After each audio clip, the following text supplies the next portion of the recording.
Oh, thank you. Awesome. Yeah, so that was an interesting intro. Shared quite a lot. But yeah, so I'm here today to really talk through NX Cloud workflows. Obviously, Victor announced this feature just a few moments ago, but hopefully I can take you through a bit more of the detail behind the product, how it works, potentially what we have planned for it, and then maybe finish with a little sort of behind the scenes at the end. So let's get started. So first of all, what is NX Cloud Workflows? Well, as Victor mentioned, it's CI. But we've designed workflows to deliver powerful CI capabilities that really integrate seamlessly with your NX workspace or Monorepo. Now, Victor mentioned traditional CI systems, the legacy, the bad legacy, is that they're machine-oriented, and we're really focusing on building a product that is task-centric, task-oriented in its approach.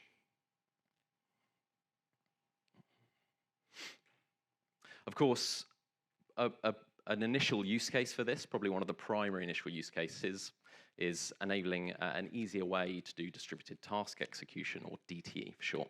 So DTE, for those that don't know, it's a hugely powerful feature. It can bring significant time savings and ultimately helps sort of reduce your sort of mean time to merge. And NX Cloud Workflows really aims to make DT significantly simpler. It decouples it entirely from your existing CI system and sort of brings it into NX Cloud. And really, Workflows is the foundation for what we believe will become a whole new class of features in NX Cloud. I think CI and distributed task execution is really just the start. So we'll be sort of interested to see where this product takes us over the kind of coming months, years, and how it's embraced by the community. So let's get into a kind of a concrete real-world example. So I mentioned DTE is sort of one of the primary initial use cases for NX Cloud Workflows. So let's look at how we would actually go about orchestrating DTE with NX Cloud Workflows with a kind of a specific example. So firstly, let's do a quick recap on how DTE works and why it's such a powerful feature. So when you run an NX command, be it build, test, lint, end-to-end, it sends those tasks along with a task graph to NX Cloud. And if you have agents running, NX Cloud will distribute those tasks to those agents, and they will complete them, sharing any kind of cacheable outputs between the interdependencies of those various tasks. Now, historically, if you wanted to do this, it would be extra configuration, potentially a lengthy configuration in your existing CI. You'd potentially have to host agents in some cases yourself.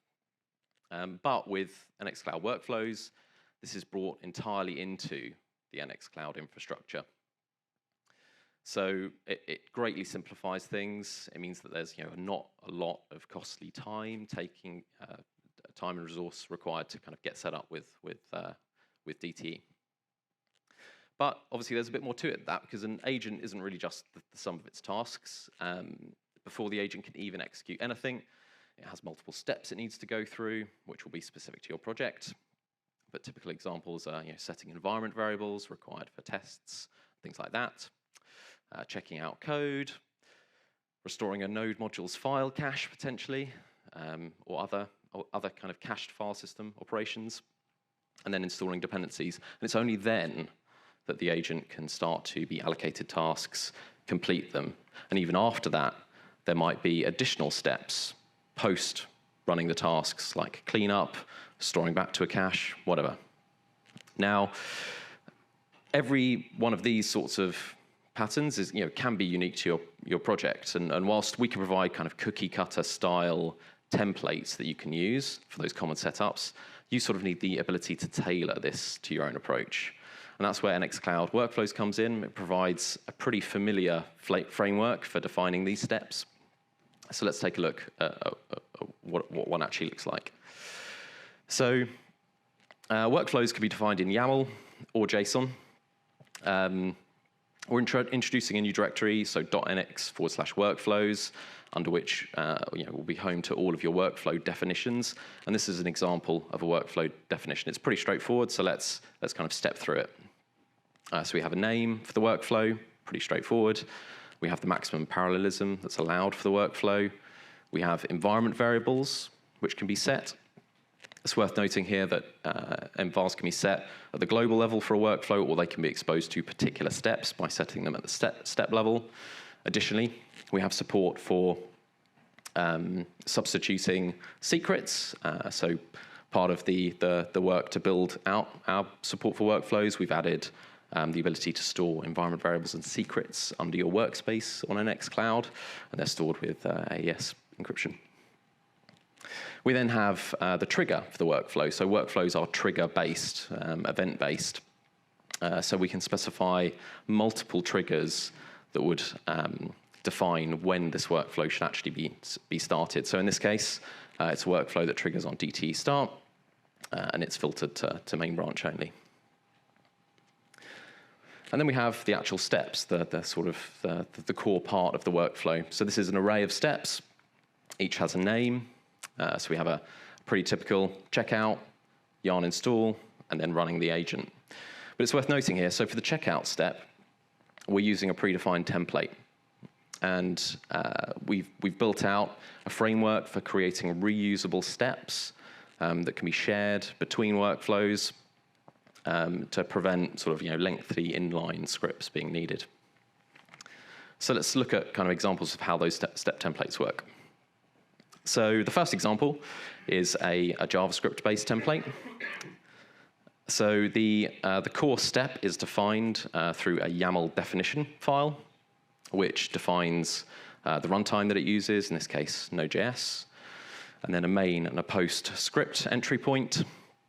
The main script will be executed when the step executes, and the post script will be executed after the workflow has completed successfully as a post step. So that can be used for things like cleaning up files or anything else, really. And then we have compound steps. So as an alternative to writing your steps in JavaScript, or in cases where you want to define multiple steps that should be injected into a template, you can use a compound step, which allows you to define a number of different steps that should be injected into your workflow when this step is referenced. So in this case, it's combining a git checkout and a dependency install all into one single step. And so kind of these two things together creates quite a powerful framework for defining steps to use with the NX Cloud workflows, and should sort of minimize the amount of code that you need to write. So we're creating a public repository of steps, of reusable predefined steps that you'll be able to use as part of your workflows to prevent you having to do things like setting your base ref for NX affected commands and things like that. Reusable steps that should minimize the amount of setup you need to do. Cool. So NX Cloud Workflows, it's an easier way to enable distributed task execution. Provides a flexible way to define how workflows run, and step templates minimize complexity for those common use cases. But of course, it's not just limited to running DT agents. So although that's an initial use case, we do want this to be something that can replace your full CI pipeline. So let's go through a full CI example with workflows. So in this case, we have a GitHub webhook event coming into NX Cloud. So if your workspace is configured with a VCS connection to your GitHub repo, we would be receiving webhooks. And we want our workflows to be triggered for a main workflow that triggers our NX commands, as well as an agent workflow that triggers our agents, all in one go. So here's my fork of Victor's Interstellar repo. And it's got a couple of files under the NX workflows directory. We've got agents and main. So let's look at agents again. It's kind of similar to what I showed earlier. There's not much change. Here we've got 10 as the maximum parallelism, and we're doing some checkout steps. npm install and NX Cloud start agent.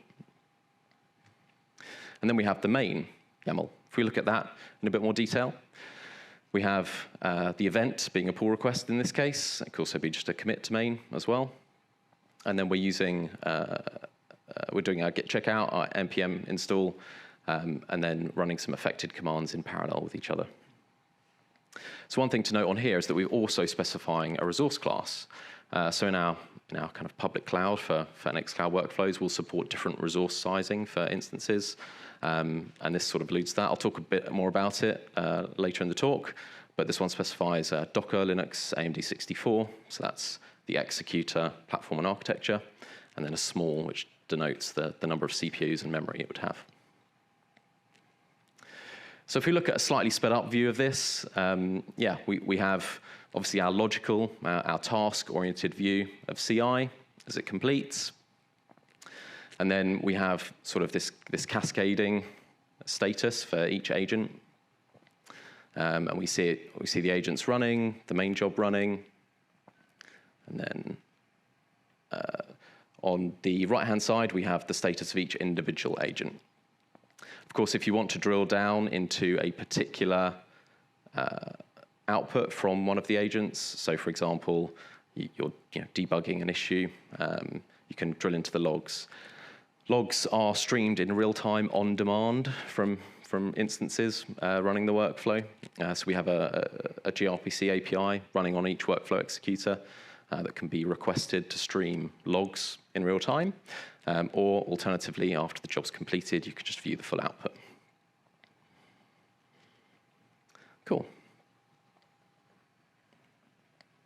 So yeah, I wanted to kind of go through a little bit about the decisions we made in building this product and how we went about it. So yeah, I think as mentioned at the beginning, I joined the company about 6 months ago, and sort of the majority of time since I started has been working with the NXCloud team to build and deliver this product.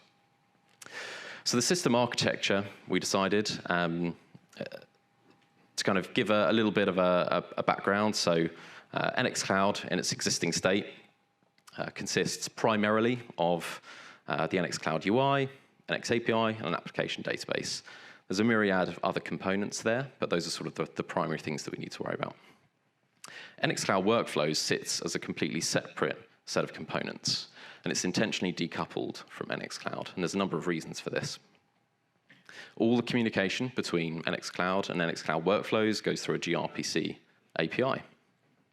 And the reason that we do this is so that we can run NXCloud Workflows in a different cluster. So we run all of our resources in Kubernetes in gcloud currently. And when we're running workflows, we want the ability to choose our resources, isolate that workload from our production environment. And so we need the ability to really kind of clearly separate the two components. When a request comes in to the workflow controller for a workflow, it will launch individual workflows, and each workflow may be made up of multiple workflow instances.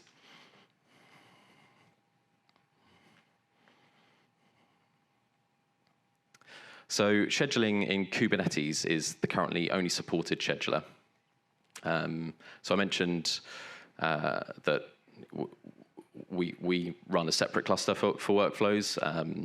The workflow controller supports being deployed within a Kubernetes cluster and scheduling workflows within the cluster in which it's running, or it supports an out-of-cluster configuration, so you can point it at a remote cluster, and it will be able to deploy workflows there. And what happens is the kind of typical life cycle of a workflow running receives the workflow controller receives a run workflow request, makes a request to the Kubernetes API server to create something called a batch v1 job. A job in Kubernetes is used to launch parallel pods. So a pod is a group of containers which share resources, typically network and volumes and things like that. And the key components within our pods that we run for workflows is a container containing something called the workflow executor.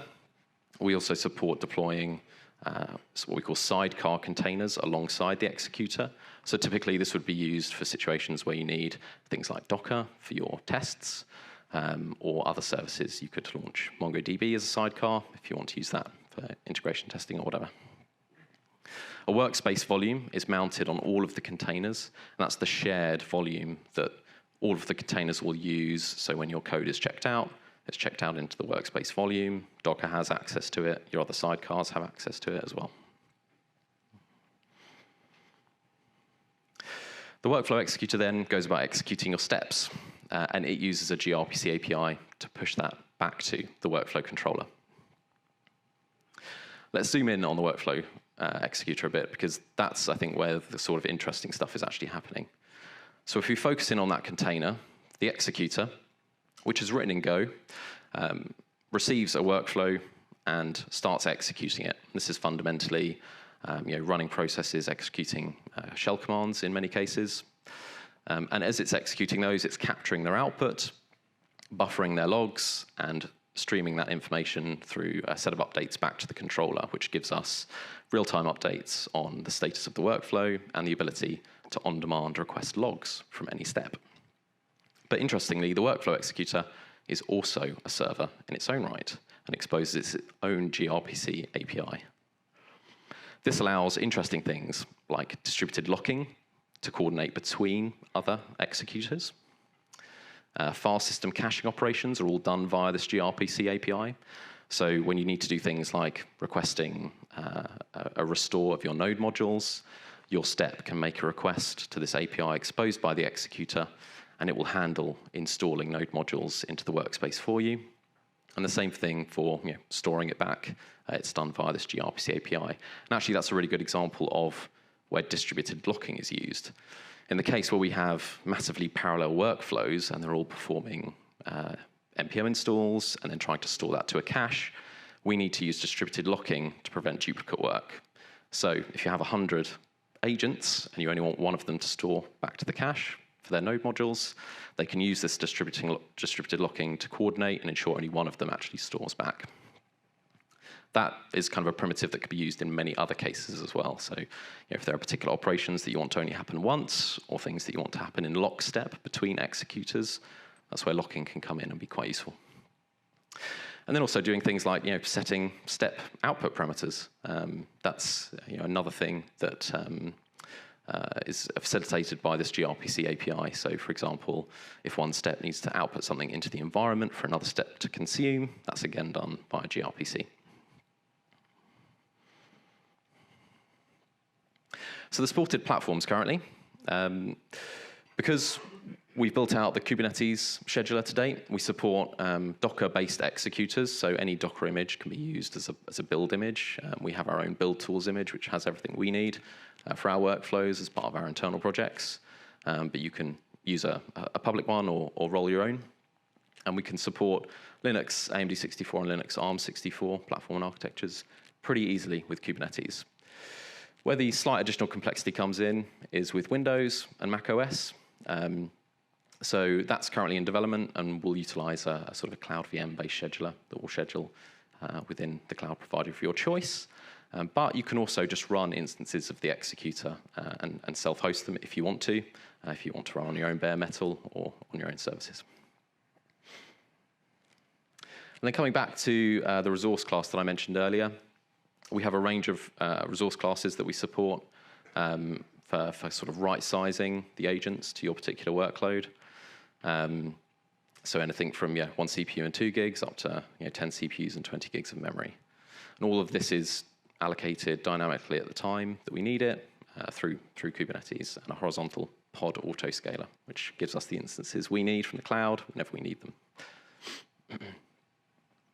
Just want to touch on security and workload isolation. So containers aren't VMs. They don't offer the same degree of separation from the host that a true virtual machine would. So we're using something called gvisor, which is a solution that came out of Google Cloud and allows sandboxing of containers from their host.